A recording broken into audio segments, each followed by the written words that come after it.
د ویډیو په دویمه حصہ کې اوس د عدالت یعنی د جوډیشري د عدلیې د سپریم کورټ چې کوم ټکراو دی نو کوم دوه ادارو سره ټکراو دی نو هغه کې لومړی اداره پارلیمنت دی او دویمه اداره ګورنمنت دی انتظامیه ده نو د پارلیمنت د جوډیشري ټکراو خو ما تاسو ته په دې مخکې کې ومووې که نه چې جوډیشري چې کوم دی هغه ان ریرایټ کول غواړي او خپل کوششونه کوي او دا کار د پارلیمنت دی نو لہذا بل طرف ته پارلیمنت چې کوم دی هغه اوس غلی نه ناست پارلیمنت غلی نه دي ناست ځکه چې پارلیمنت هم اوس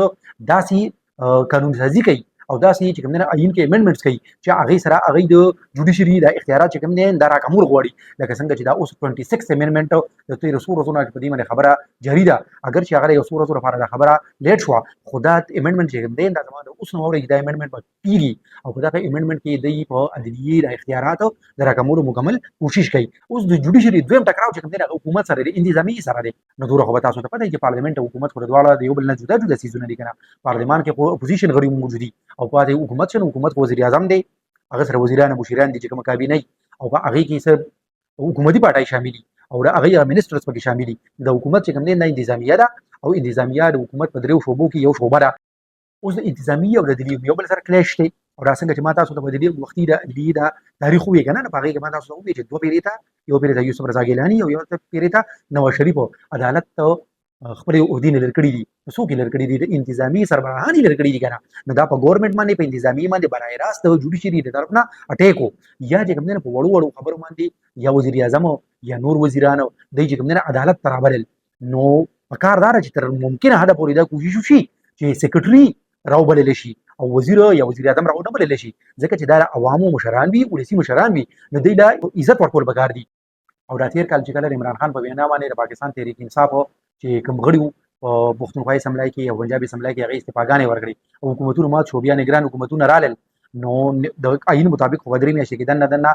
نیکسټ الیکشن کېږي فرش الیکشن به کېږي او چې کله سپریم کورټ د 14 مۍ تاریخ ورکړ چې حکومت ته ووایي او الیکشن کمیشن ته چې تاسو د 14 مۍ 2023 څخه مخکې په پنجاب او په پښتونخوا کې الیکشن وکړئ نو حکومت هغه الیکشن ونه کړ چې حکومت هغه الیکشن ونه کړ نو د دې څه مطلب و چې حکومت هم د خپل طرف نه عدلیې ته دعوې چې ته خو خپل اډر چلې خپل ملمشي کې خو موږ د لوم حکم نه منو زه ته راشه اوس وکړه نو دا د جوډیشري او د ګورنمنټ چې کوم دی په خپل منځ کې یو کلیش دا ځان له روان دی اوس راځو حکومت طرف ته حکومت چې کوم دی نو حکومت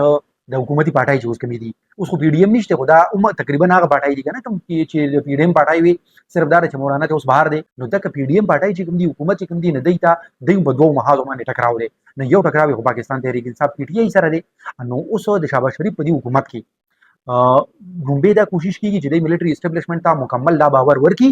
چې تاسو چې څوم وایي هغه به کېږي عمران خان چې تاسو لا څوم کړي دي پرې همدغه شان به موږ تېرو نو چې دوی مکمل لکه اسټابلیشمنت کنوینس کړي چې تاسو ته به هېڅ مسله نه وي زموږ په حکومت کې چې موږ حکومت کې یو دویم دی یو کوشش دا کوي چې دوی د ملټري اسټابلیشمنت په دې باندې هم کنوینس کوي چې عمران خان انتهایی خطرناک دی پاکستان تحریک انصاف د 9 مۍ مایند والدي نو که دوی لحاظه دوی په ملک کې د انتشار ذمہوار دي او که دوی موږ بیا راوباسو تاسو بیا چې کوم دی نو داسې ایډونچر کول غواړئ نو ملک په نور ډیسټیبلایز کېږي او خرابېږي به نو دا دوی په یو ځل باندې اسټابلیشمنت سره دغه دوه انګیجمنټ ساتي که څوک یې مني او که څوک یې نه مني خو پاکستان تحریک انصاف دومره زیات اوټ بینک لري دومره زیات په خلکو کې مقبولیت لري چې هغه د یو طرف ته پی ډي ایم د ټولې پارټۍ او بل طرف ته پاکستان تحریک انصاف په یوازې باندې نو د دې د وجې نه دوی دا غټ محاذ او غټ چیلنج چې کوم دی نو هغه دغه عمران خان او پی ډي آی دی نو لہذا د دوی پوره په پوره باندې کوشش دی چې تر کومې پورې هم کېدی شي چې عمران خان د جیل نه بهر راونیسي اوس بل طرف ته عمران خان څه سوچ کوي یا پاکستان تحریک انصاف څه سټریټیجي ده نه هغوی ګوري داسې ده چې عمران خان لا پکار دي چې حکومت سره مذاکرات وکړي خو عمران خان د طرف نه چې کوم سټیټ دی هغه وایي زه دوی سره مذاکرات وکړم دوی سره چرې مذاکرات نه کوم ولې ځکه چې دوی خو بې اختیاره دي زه به هغه چا سره مذاکرات کوم چا سره چې په ایکچوال کې اختیار دی او هغه د پاکستان ملټري اسټابلیشمنټ دی نو ګورئ دې خبرې ته چې موږ د بل طرف نه سوچ وکړو او باریک بینۍ سره سوچ وکړو ټنډې دماغ سره نو موږ په دې خبره باندې رسو چې دا خبره انتهایي نامناسبه او غلطه ده ولې ځکه چې عمران خان کله دا وایي چې زه فوج سره مذاکرات کوم نو عمران خان په کومه خوله باندې دا وایي چې د فوج په سیاست کې انوالومنټ نه دی پکار دا خو ته فوج په خپله چې کوم دی سیاست ته راولي پکار دا ده چې سیاسي پارټۍ به یو بل سره مذاکرات کوي اپوزیشن او حکومت به یو بل سره مذاکرات کوي د دې که ته وایي چې دوی سره اختیار نشته هم په یو ډومین کې دوی سره اختیار شته یو ډومین کې دوی اسټابلیشمنټ ته ویلي هم شي چې دوی ستا خبره ومني خو د دې شاته یو دویم غټ ریزن هم دی چې د هغې د وجې نه عمران خان د موجوده حکومت چې دی حکومتي پارټۍ چې دی دوی سره مذاکرات نه کوي او هغه دا دی چې د عمران خان په شا باندې چې کوم فین بیس دی کوم فالورز دي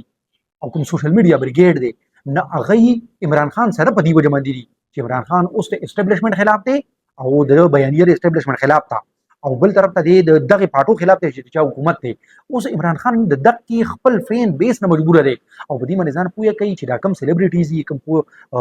خلک چې دغه یو لوی فین بیس یې فالوورز دي د دې ګوره په ازادۍ سره بیا ژوند نشي تیرولی دوی ډیر پیرې ته داسې د دې زړه غواړي چې موږ دا کار وکړو داسې یو بیان ورکړو داسې یو عمل وکړو خو د خپل فین بیس ته وجه نه چې دی باندې هغه بدو لګي نه دی بیا داسې کارونه نشي کولی نو عمران خان هم د خپل فین بیس ته وجه نه په منځ کې راګیر دی اوس که دی غواړي هم د دې اسټابلیشمنټ سره په خپل شرطونو مذاکرات کولی شي خو د هغې په شرطونو نه او بل طرف ته د موجوده حکومت سره یا د پارټیانو سره دوی سره خو د خپل فین بیس ته وجه نه د خپل فالورز د